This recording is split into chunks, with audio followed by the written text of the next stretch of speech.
Saudara, kita akan kembali merilis hasil survei terbaru SMRC. Tema rilis survei kali ini adalah kinerja Presiden Jokowi dan calon presiden 2024. Kenapa kita membicarakan hubungan antara kinerja Presiden Jokowi dan calon presiden 2024? Isu hubungan yang demikian biasa dibicarakan kalau ada incumbent yang maju. Dalam Pilpres 2024 tidak ada incumbent karena konstitusi melarang lebih dari 2 masa jabatan presiden. Dan Pak Jokowi sedang mengakhiri masa jabatan periode keduanya. Namun demikian, kinerja presiden dan pemerintahannya bisa punya hubungan dengan calon-calon presiden 2024 bila calon-calon itu punya sikap terhadap kinerja presiden sekarang, positif ataupun negatif. Kalau mereka tidak punya sikap, kinerja presiden menjadi tidak relevan dengan calon presiden. Kita ikuti di media, Anies dan koalisinya menekankan perubahan, bukan kontinuitas dari yang telah dilakukan. Namanya juga perubahan. Sementara itu Prabowo terlihat mendekatkan diri dengan presiden, bahkan anggota kabinet sekarang. Ganjar bahkan terlihat lebih dekat dengan presiden, terutama karena keduanya dari partai yang sama dan dari daerah yang sama pula. Mana yang lebih menguntungkan capres secara elektoral? Bersikap positif atau negatif terhadap kinerja presiden? Mungkin tergantung pada penilaian pemilih pada kinerja presiden dan pemerintahannya, positif atau negatif.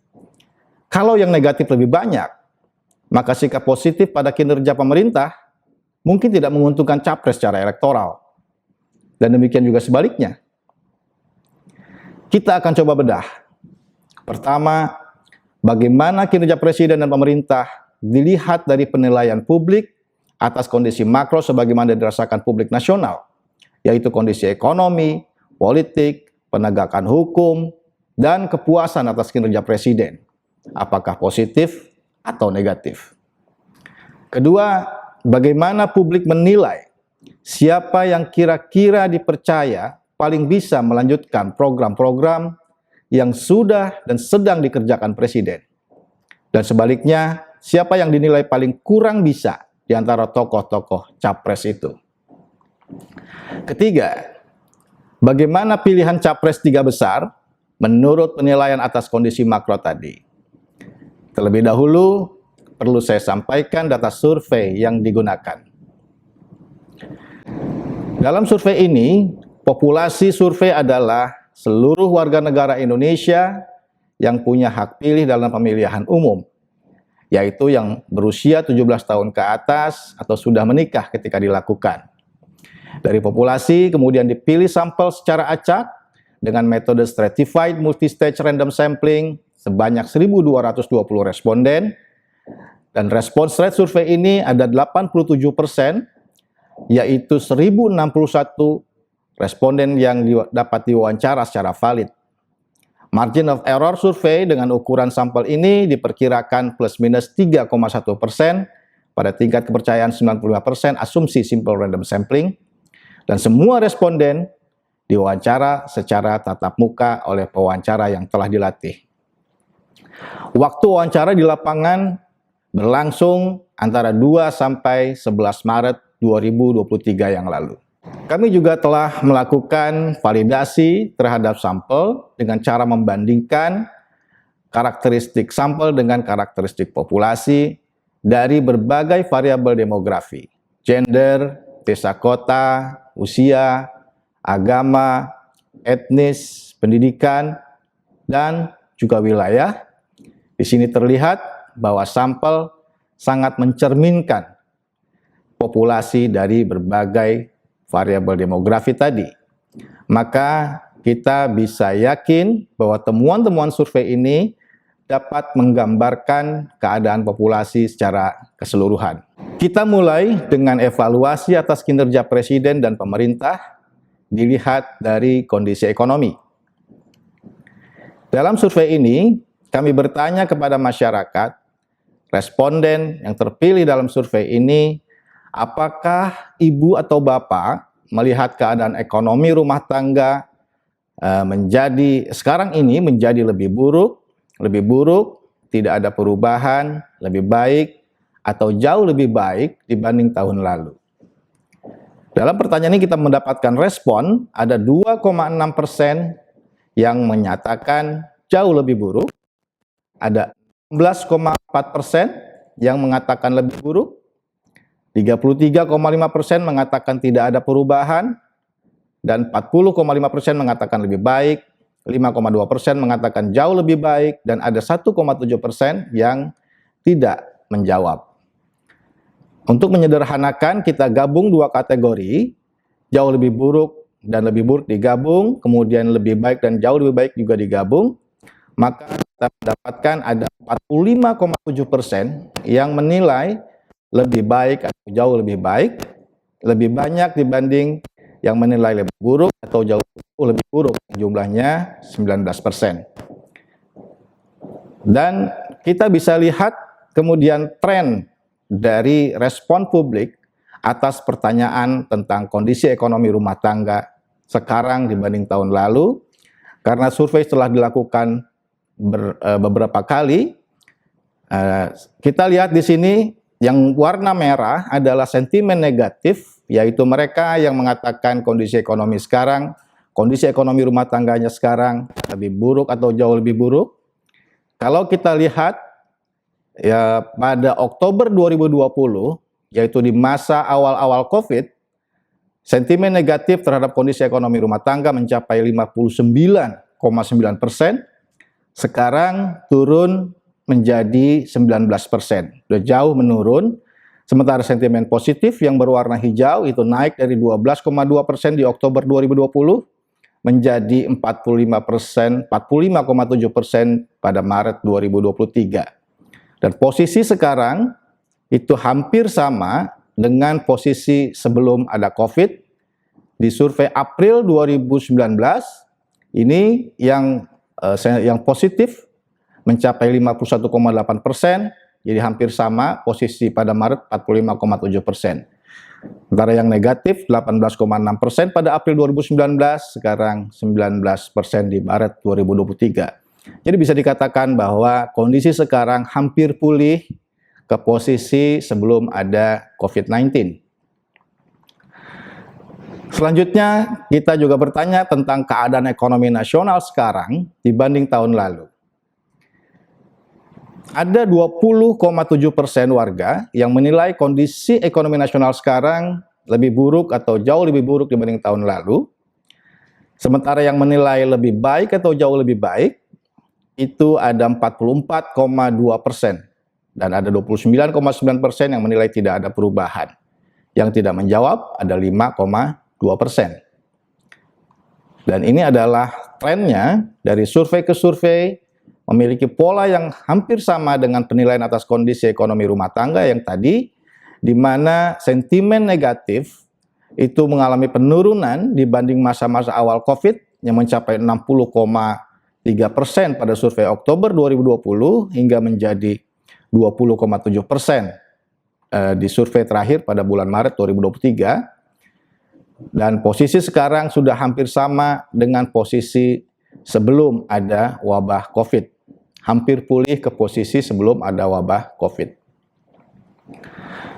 Setelah itu kita juga bertanya kepada masyarakat, responden dalam survei ini, bagaimana keadaan ekonomi rumah tangga setahun ke depan? Untuk melihat seberapa optimistis masyarakat dengan ekonomi rumah tangga ke depan. Dan ternyata mayoritas 69,2% mengatakan bahwa kondisi ekonomi rumah tangga mereka tahun depan akan menjadi lebih baik atau jauh lebih baik.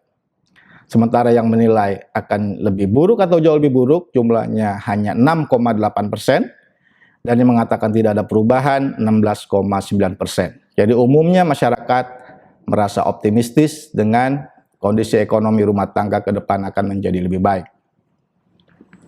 Nah, ini tren optimisme publik terhadap kondisi ekonomi rumah tangga. Terlihat bahwa ada kenaikan sentimen positif dibanding awal COVID pada Oktober 2020 dari 52% hingga menjadi 69,2% di survei terakhir pada bulan Maret 2023 ini.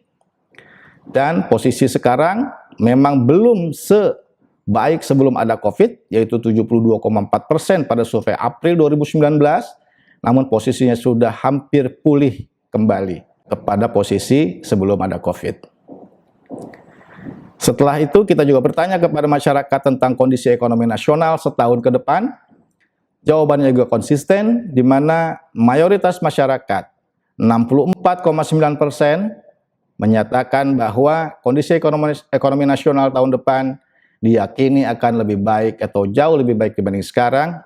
Sementara yang pesimistis, yang mengatakan ekonomi nasional akan menjadi lebih buruk atau jauh lebih buruk, hanya 6,6%. Dan ada 18,8% yang menyatakan tidak ada perubahan. Berikut ini tren dari optimisme publik terhadap kondisi ekonomi nasional.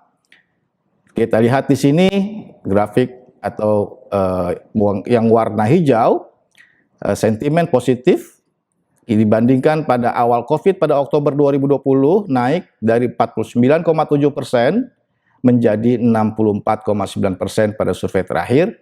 Dan ini hampir sama dengan posisi sebelum ada COVID pada survei April 2019 yang mencapai 66%. Jadi bisa dikatakan bahwa kondisi ekonomi, optimisme masyarakat terhadap kondisi ekonomi nasional setahun ke depan sudah hampir pulih ke posisi sebelum ada COVID.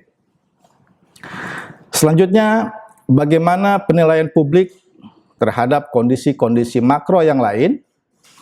Bagaimana dengan kondisi politik nasional? Dalam survei ini kita bertanya bagaimana penilaian masyarakat terhadap kondisi atau keadaan politik nasional pada umumnya sekarang. Apakah sangat baik, baik, sedang, buruk, atau sangat buruk? Dari pertanyaan ini kita memperoleh respon, ada 34% masyarakat yang menyatakan bahwa kondisi politik nasional saat ini dalam keadaan baik atau sangat baik. Lebih banyak jumlahnya dibanding yang mengatakan kondisi politik nasional sekarang buruk atau sangat buruk, yaitu 19,5%. Dan ada 35,5% mengatakan sedang saja. Dan ada 11% yang tidak menjawab, jadi kebanyakan berada di kategori sedang. Nah, ini trennya, dari survei ke survei kita bisa lihat bagaimana sentimen positif dan negatif terhadap kondisi politik nasional dari 2019 sampai 2023. Sentimen negatif yang berwarna merah, kalau kita lihat dari September 2019, 14,5%, sekarang pada Maret 2023 adalah 19,5%. Artinya ada kenaikan sentimen negatif terhadap kondisi ekonomi, terhadap kondisi politik sebanyak sekitar 5%. Sementara yang positif itu cenderung menurun dari 41% menjadi 34%, sehingga kita bisa mengatakan ada sedikit kecenderungan di mana penilaian kondisi politik saat ini mengalami penurunan dibanding 4 tahun atau 3,5 tahun sebelumnya. Kondisi keamanan nasional juga kita tanyakan, sebanyak 51,7% masyarakat menyatakan bahwa kondisi keamanan nasional saat ini dalam keadaan yang baik atau sangat baik, ya, digabung kategori ini. Kemudian yang mengatakan buruk atau sangat buruk itu ada 12,5%, yang mengatakan sedang 32,6%. Ini keadaannya lebih baik dibanding kondisi politik yang tadi kita lihat, kondisi keamanan ini. Dan dari waktu ke waktu kita lihat surveinya, selalu di atas 50% sentimen positif terhadap kondisi keamanan nasional. Sekarang terakhir 51,7% pada bulan Maret 2023, dan ini memang bukan yang terbaik, tetapi masih dalam zona positif atau di atas 50%. Ada kecenderungan di mana sentimen positif terhadap kondisi keamanan nasional mengalami penurunan dibanding sebelum ada COVID dulu. September 2019 kita ukur 60,4%, sekarang 51,7%. Nah, ini perlu menjadi catatan bagi pemerintah saat ini. Selanjutnya, bagaimana publik menilai kondisi penegakan hukum?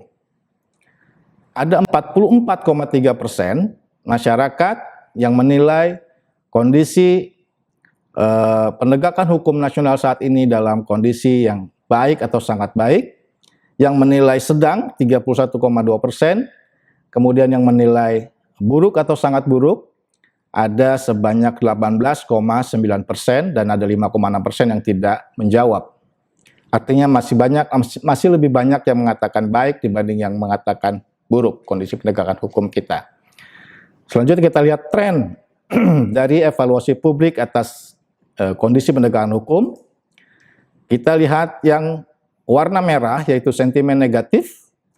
Kalau kita lihat dari kepala dan ekor dari September 2019 sampai Maret 2023 ada kecenderungan kenaikan sentimen negatif dari 15,1 menjadi 18,9%. Kemudian sentimen positif cenderung tidak berubah dari 44,3% ke 44,3%, tetap 44,3%.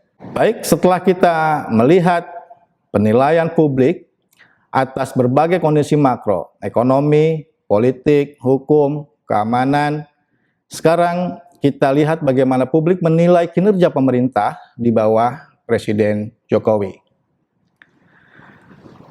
Dalam survei kita bertanya kepada masyarakat, apakah sejauh ini merasa sangat puas, cukup puas, kurang puas, atau tidak puas sama sekali dengan kerja Presiden Joko Widodo. Dari pertanyaan ini kita memperoleh respon, ada 75,9% warga yang menyatakan sangat atau cukup puas dengan kerja Presiden Jokowi. Kemudian yang merasa kurang atau tidak puas ada 21,5% dan ada 2,6% yang tidak menjawab. Sekarang kita lihat bagaimana tren penilaian masyarakat terhadap kinerja Presiden Jokowi. Dari waktu ke waktu kita punya data yang cukup panjang dari April 2019 hingga Maret 2023 atau sekitar 4 tahun terakhir, maka kita bisa melihat ada pola tren penguatan kepuasan publik terhadap kinerja Presiden Jokowi dari 71,4% di April 2019 menjadi 75,9% pada Maret 2023. Sementara yang tidak puas dari 27,5% di April 2019 menjadi 21,5%. Cenderung menguat dan masih tetap positif di atas 60% dari survei ke survei tingkat kepuasan publik terhadap kinerja Presiden Jokowi secara umum. Selain itu kita juga bertanya kepada masyarakat tentang dua isu yang sangat mendesak, yaitu bagaimana kinerja pemerintah pusat di bawah pemerintahan Jokowi dalam menangani COVID-19.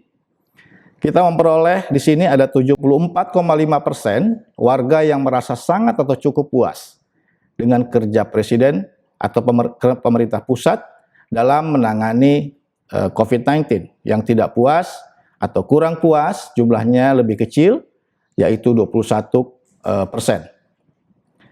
Dan ini trennya, kita melihat pola yang hampir sama, pola yang sama dengan penilaian atas kinerja Presiden secara umum, yaitu ada penguatan sikap positif penilaian terhadap kerja pemerintah.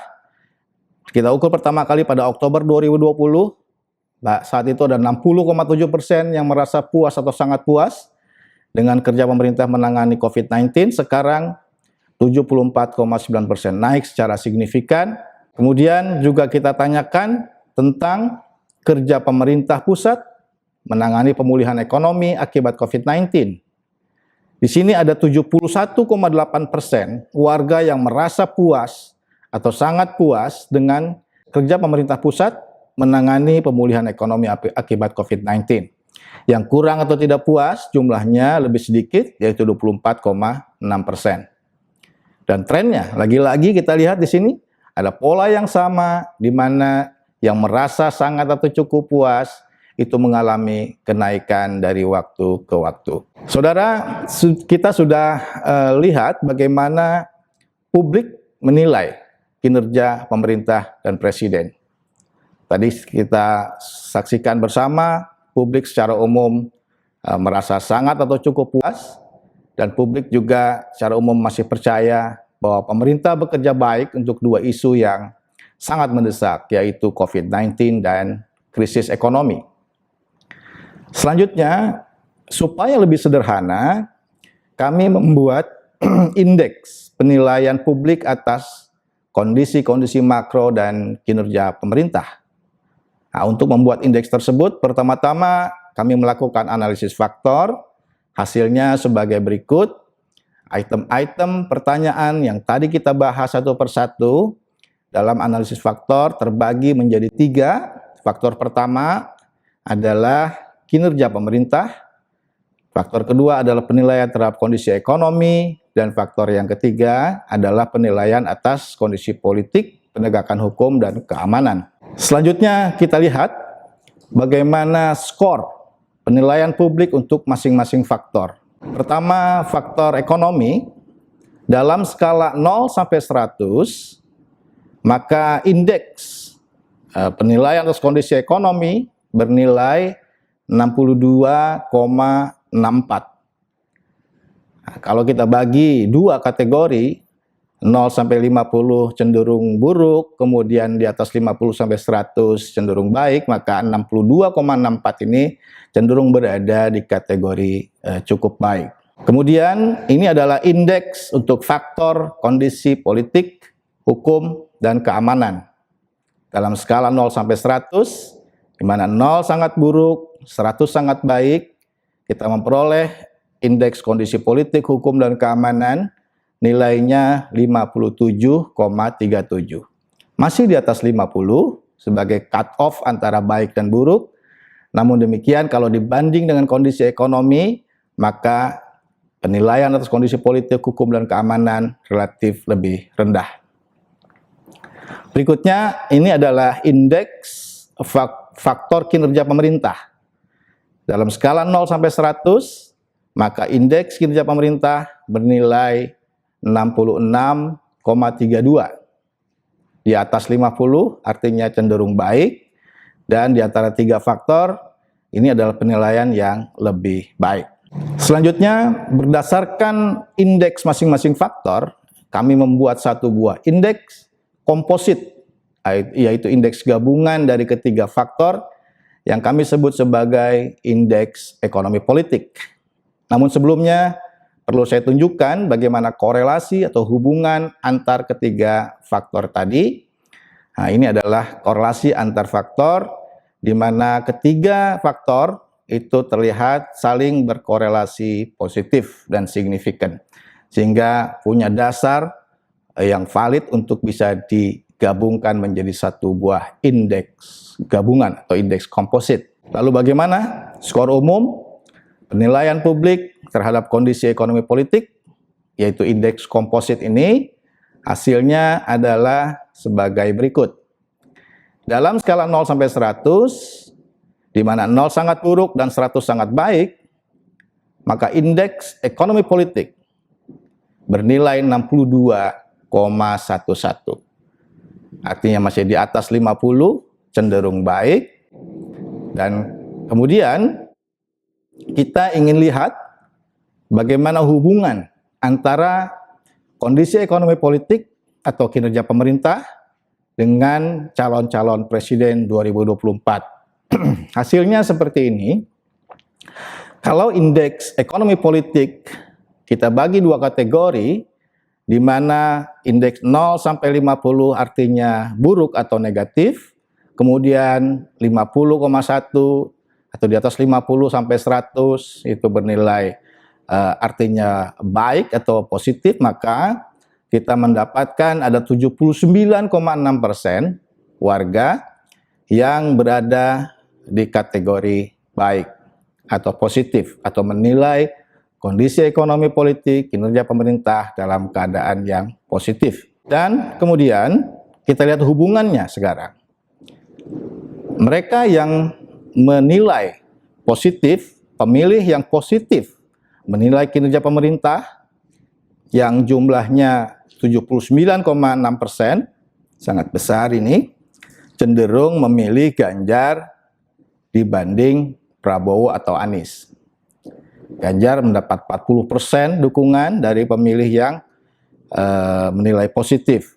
Kemudian Prabowo 25%, lebih rendah. Kemudian Anies 23%.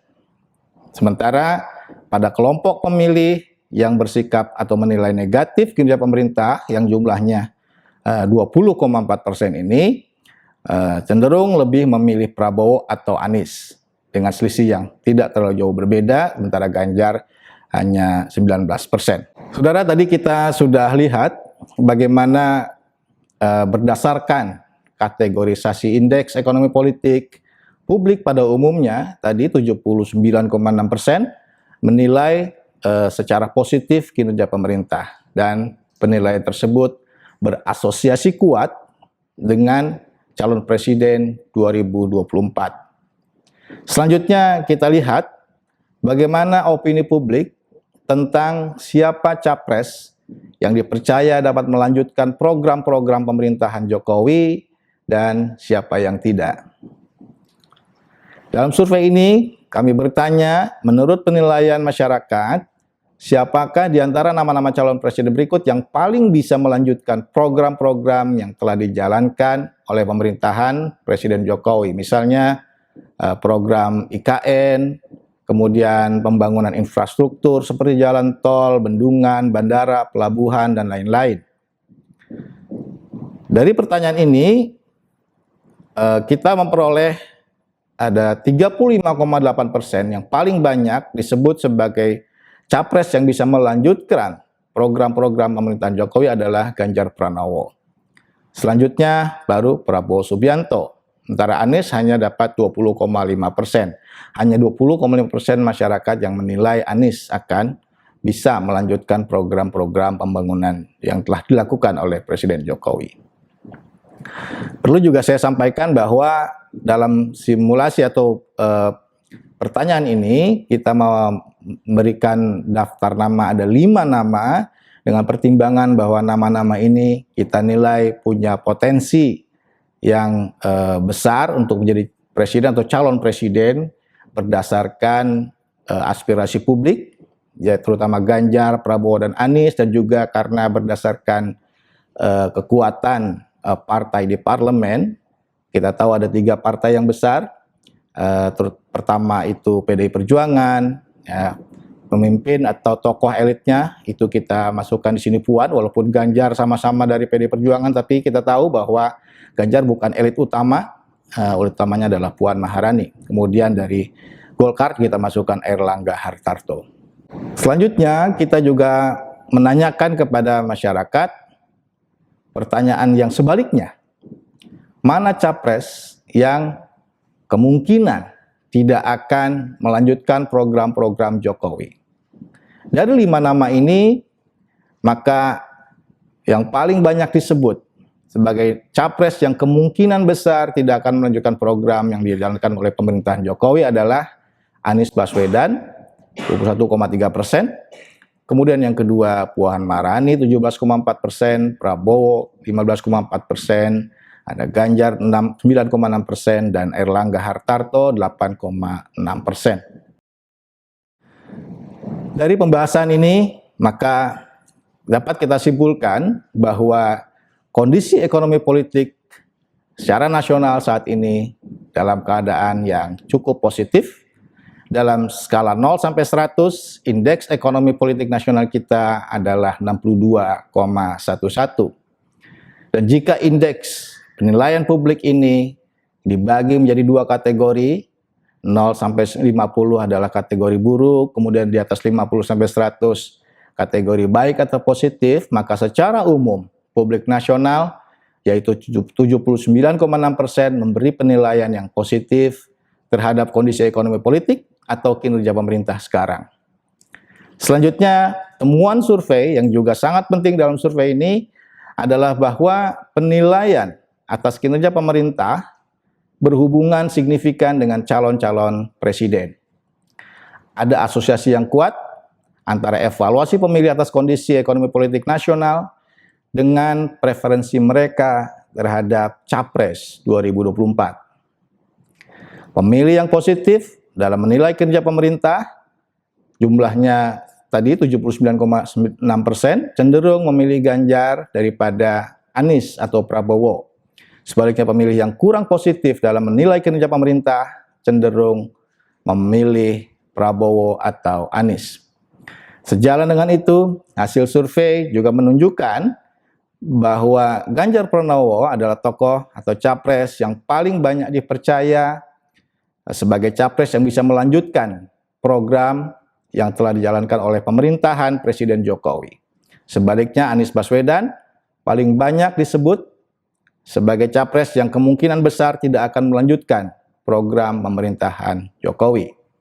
Di mata publik, Pilpres 2024 tampaknya lebih merupakan pertarungan antara Ganjar Pranowo versus Anies Baswedan.